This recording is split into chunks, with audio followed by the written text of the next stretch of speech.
Hi, Sara Levin, the Artful Inker here.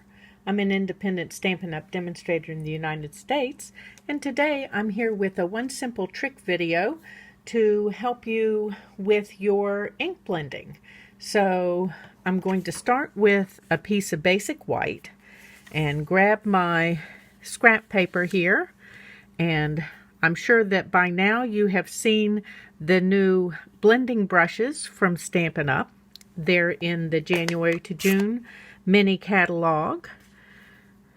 So we're going to tap them in our ink and give it a pounce off and then begin to blend. And as you can see, you get a nice smooth color if you pounce off each time.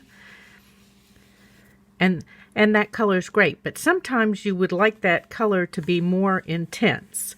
So I'm going to take my plate from my Stamparatus and I'm going to pounce off on that plate.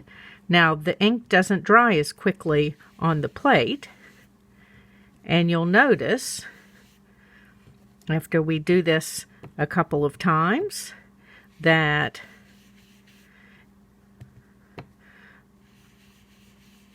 this next row of ink is automatically going on darker than when we pounced off on our piece of scrap paper. And that's great. But maybe you would like it more intense than that, and you can do that by continuing to blend on ink. But if you take your ink pad and just smush it onto, my ink pad's on the drier side, but we're going to smush some onto that Stamparatus plate. And now I'm going to load up my blending brush and give it a little pounce.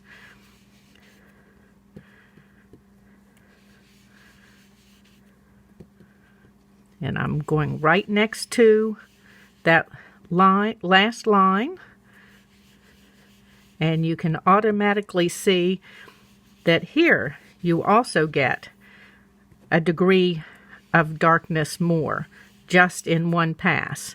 So there are 3 ways to load your blending brush and add the ink to your project depending on how intense you'd like to go. You can decide which way you want to start. Thanks for stopping by. Please give this video a thumbs up and share it with your card making friends. And if you subscribe to my YouTube channel, you can click the bell and be notified the next time I upload a video. Thanks for stopping by. Have a great day.